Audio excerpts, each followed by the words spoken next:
Olá, queridos alunos, tudo bem com vocês? Eu sou a professora Sirlene e gostaria de dar as boas-vindas a vocês à nossa aula de número 61 de língua portuguesa para o 7º ano. Na aula de hoje, nós vamos estudar sobre o aposto e o vocativo. E os objetivos para a nossa aula são identificar o aposto nas orações, compreender a função de um aposto, bem como pontuar, esse trecho que é um aposto de uma oração de modo correto. E também reconhecer a função de um vocativo e pontuar o vocativo corretamente nas orações ou nos textos, ok? Eu peço que vocês preparem lá o material para a nossa aula, peguem o caderno de vocês, abram lá na matéria de português, coloquem o assunto da aula, lápis, caneta, borracha na mão para vocês irem anotando, beleza? Então, o que é um vocativo? Nós vamos começar estudando um vocativo. E para vocês compreenderem o que é um vocativo, nós vamos ler juntos um poema do poeta português chamado Fernando Pessoa. E o poema se chama Mar Português. E ele nos diz assim: Ó mar salgado, quanto do teu sal são lágrimas de Portugal. Por te cruzarmos, quantas mães choraram, quantos filhos em vão rezaram. Quantas noivas ficaram por casar para que fosses nosso, ó mar. Valeu a pena? Tudo vale a pena se a alma não é pequena. Quem quer passar além do bojador, tem que passar além da dor. Deus ao mar o perigo e o abismo deu, mas nele é que espelhou o céu. Então este é o poema que nós vamos usar para nós compreendermos o que é um vocativo. Porém, antes, nós vamos identificar o assunto do poema e compreendê-lo. Então, qual que é o assunto do poema? Vocês notaram que durante o poema nós temos referência ao sacrifício que fizeram os navegadores que estiverem envolvidos na expansão marítima que fez Portugal. Porque o poema vai citando, por exemplo, que muitas mães choraram, filhos em vão que rezaram, porque esses navegadores não voltaram, do mar, eles apenas saíram com os barcos e não retornaram. Noivas que ficaram por casar, e o poeta diz: ó mar salgado, quanto do teu sal são lágrimas de Portugal. Então o poeta está nos questionando e questionando o mar. Ó mar, você que está aí, quanto da tua água são lágrimas das pessoas que ficaram chorando por aqueles que saíram em busca das conquistas marítimas e nunca voltaram. Então esse questionamento faz com que a gente identifique o assunto do poema. E o cabo bojador, o que é o cabo bojador? Que vem citado aqui, ó. Quem quer passar além do bojador, então quem quer passar além do bojador, quer ir adiante do bojador, tem que passar além da dor. Então o bojador é um cabo, vou mostrar para vocês aqui no mapa, aqui ó, a Ilha Madeira, a Ilha Canária e o cabo bojador, aqui ó, entre meio essas duas ilhas. Então quando eles saíam de Portugal, os navegadores, aqui tem até algumas rotas marcadas, a maioria das caravelas não conseguia passar aqui por esse cabo. Eles não conseguiam passar, eles chegavam aqui, naufragavam, porque eram muitos recifes, o mar era revoltoso. Então a maioria dos navegadores não conseguia ultrapassar o cabo do bojador. E ainda tem a lenda que os portugueses pensavam que o cabo do bojador significava que ali acabava o mundo.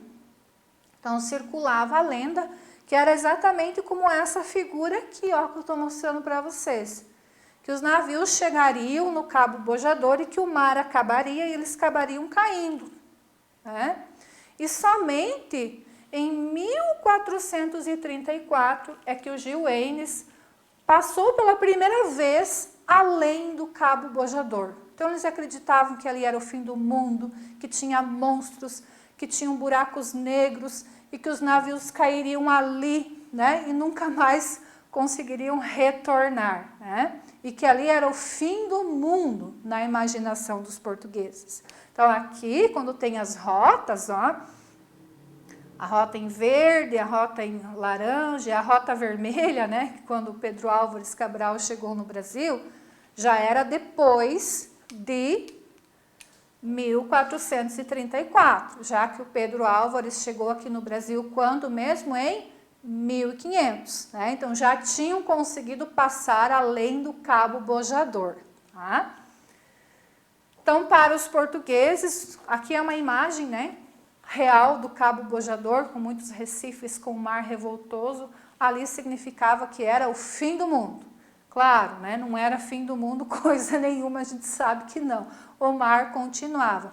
Mas como a maioria das caravelas não conseguia ir adiante do Cabo Bojador, começavam a surgir as histórias, as lendas, né? Aqueles que conseguiam voltar para Portugal com vergonha de não conseguirem ter ido adiante, criavam as histórias. Não, lá é o fim do mundo. Se chega lá, o barco vai cair, né? No fim do mundo. Tem monstro, tem buraco negro, enfim. Mas eram todas histórias, né? O Cabo Bojador não era nada disso, tá bom? Aqui, mais uma vez, a rota de alguns navegadores, né, que ultrapassaram o Cabo Bojador, para vocês entenderem ali o poema, né? Que para eles, ultrapassar o Cabo Bojador era um sinônimo de dor. Muitas pessoas morriam, né, nos naufrágios das caravelas. Mas o que é o vocativo, então, que nós precisamos entender? Vejam que no nosso poema, logo lá no início, nós temos uma expressão usada para chamar a atenção, para convocar o mar, que é com quem o eu lírico conversa, a refletir. Na expressão, ó mar salgado, quanto do teu sal são lágrimas de Portugal. Com quem o eu lírico conversa? Lembrem-se que nós já estudamos, né, sétimo ano, que o eu lírico é aquela voz que conversa com alguém no poema. O eu lírico conversa com quem? Com o mar. Então imagine que o mar está lá, tranquilo, sossegado, com sua água salgada, né? E o poeta quer conversar com o mar e quer perguntar para ele, ó mar, quanto do teu sal são lágrimas de Portugal? Que palavras ele usa para chamar a atenção do mar? Ó mar. Isso é um vocativo. Então, o que é um vocativo? É aquele termo que faz um chamamento, uma invocação para o interlocutor prestar atenção naquilo que você está dizendo. Tá? Muito bem. Este ser, né, esse interlocutor, pode ser real, pode ser fictício, tanto faz, não precisa ser só pessoa, né? Como a gente viu aqui, foi o mar. E vejam que o vocativo, ele não precisa estar apenas no início da frase. Olhem a segunda estrofe. Quantas noivas ficaram por casar para que fosses nosso, ó mar? De novo ele está conversando com o mar. Ele está, ó mar, ó, presta atenção, né? Quantas noivas ficaram aqui que não casaram para que você fosses nosso? Para que os portugueses conseguissem dominar as rotas marítimas, né? Buscar as especiarias, por exemplo, lá nas Índias, explorar e descobrir outras terras. Né? Então, essa é a função do vocativo, chamar a atenção para o eu lírico. Pode estar no início da oração? Pode. Pode estar lá no finalzinho? Também pode. Tá? Que é importante vocês saberem que sempre o vocativo precisa ser pontuado e separado do restante da escrita com o uso da vírgula. Por isso, ó mar, vírgula, continua escrevendo. Ou aqui, ó, para que fosses nosso, vírgula, ó mar, é separado por vírgula este vocativo, ok? Vamos voltar lá na nossa sequência. Então, o que é um vocativo? Anotem lá no caderninho de vocês, né? É o termo que nomeia e convoca a pessoa ou a coisa, né? para que preste atenção na nossa fala que está escrita ali no papel. É usado para chamar atenção, convocar, evocar alguém ou algo, beleza? É importante, como a prof já disse, vocês saberem que o vocativo precisa ser pontuado por vírgula, mas que isso não é obrigatório ser sempre a vírgula. Pode ser um ponto de exclamação no final dele, uma interrogação no final dele, ou uma reticências. Olhem só. Professora, queremos saber as notas. Onde está a palavra que chama a atenção, que evoca a atenção com quem eu estou conversando? Aqui, ó, professora, queremos saber as notas. Vírgula, para separar o vocativo do restante da nossa oração. Não diga dessa forma, Manuela. Com quem eu estou falando? Com a Manuela. Eu estou evocando, chamando a atenção dela. Portanto, vírgula, depois veio o vocativo e o ponto de exclamação. Ó, meu amor, isso não se faz. Com quem eu estou falando? Com meu amor, estou chamando a atenção dele. Então, eu deixo o vocativo, vírgula antes do início, vírgula no final e continuo aquilo que eu estou escrevendo, beleza? O vocativo pode ser formado por um substantivo, que é a palavra que dá nome para alguma coisa. Olhem um exemplo. Laís, faça o trabalho de casa. Laís é substantivo, é nome de alguma coisa. Com quem estou falando? Com a Laís. O vocativo é aquela palavrinha que serve para chamar a atenção do interlocutor. O que é o interlocutor? Com quem eu falo, né? Pode ser um adjunto adnominal. Olhem um exemplo. Força, meu amor, nós conseguimos. Por que o vocativo é um adjunto adnominal? Ele completa o sentido de quem? A força. Força é nome, né? Adjunto adnominal. Um pronome pessoal, do caso reto, como por exemplo, atenção, você, diminua a velocidade. Então, o você aqui é um pronome pessoal, ok? Mas o importante vocês saberem que, para que ele serve, o vocativo, para chamar a atenção do interlocutor e que ele precisa ser isolado da oração com o uso da vírgula, olhem só. Se ele estiver no meio da oração, vírgula, quando começa e quando termina, né? Mesma coisa no você, que ó, está entre vírgula. Se está no início da oração, vírgula, e continuo escrevendo aquilo que eu estava querendo, ok? E o aposto, o que é?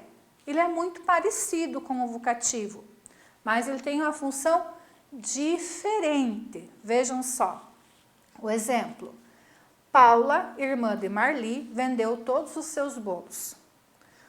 O aposto é uma explicação, é uma individualização, é um desenvolvimento de uma explicação de algo que eu já disse. Por exemplo, aqui, ó, irmã de Marli é uma explicação sobre a Paula. Vejam que também está entre a vírgula, né? Mas agora não é mais a função de chamar a atenção de ninguém. Eu só estou dizendo que a Paula é irmã de Marli e que ela vendeu todos os bolos. Eu não estou chamando a atenção de um interlocutor. Eu estou dando uma explicação sobre a Paula. Vejam outros exemplos. Outro exemplo. Gosto de tudo que serve no restaurante. Os peixes, as carnes e as sobremesas. Aonde está a explicação sobre o tudo? Aqui, ó, os peixes, as carnes e as sobremesas. Vejam que isso é um aposto. Gosto de tudo. E agora eu vou explicar o que é esse tudo, né? Peixes, carnes e sobremesas. Usei os dois pontos aqui porque eu estou enumerando apostos, né? Estou enumerando as coisas, é mais de um. Os peixes é um aposto. As carnes é outro aposto, as sobremesas é outro aposto, é outra explicação. São três coisas esse tudo, né, que eu estou me referindo, ok? Mais alguns exemplos. As festas juninas, maior festa religiosa do Nordeste, é um dos eventos mais procurados pelos turistas. Agora o aposto está entre parênteses. Eu estou explicando que festa junina é uma festa muito grande, que é uma das maiores festas religiosas do Nordeste, tá? Então é um recurso também. Se você não quiser colocar a vírgula, você vai usar o parênteses, vai deixar entre parênteses a explicação. Lá no vocativo não dá, no aposto dá. Ou se você não quiser o parênteses, você vai usar o travessão, ó, para isolar a explicação. Monteiro Lobato, um dos maiores escritores brasileiros, lançou outra obra literária. Vejam que esse um dos maiores escritores brasileiros é uma explicação sobre quem? Monteiro Lobato, né? Então, o aposto é sempre o termo, a expressão da oração que especifica, que explica algo, ou ela vem separada por vírgulas, como vocês viram aqui, Paula, irmã de Marli, ou se eu não quiser usar a vírgula, eu vou usar o parênteses ou o travessão, ok? Para isolar esse aposto, essa explicação, esse termo que vai especificar algo do restante da oração. Pontuação do aposto, então, como a prof já está explicando para vocês, geralmente, normalmente é usada a vírgula, mas existem casos em que você tem o travessão, os dois pontos e os parênteses também, tá? Então, não é regra geral sempre usar a vírgula. Ele precisa ser pontuado especificamente, como? Ou com a vírgula, ou travessão, ou dois pontos, ou parênteses, tá? Ele não pode ficar junto com o restante da escrita, beleza? Vamos resumir, então, a diferença de aposto e vocativo. São dois conteúdos que a gente caminha, trabalha juntos sempre, porque ambos são separados por vírgula, geralmente. Então, a gente precisa diferenciar a função de um e do outro e saber que preciso isolá-los lá na oração.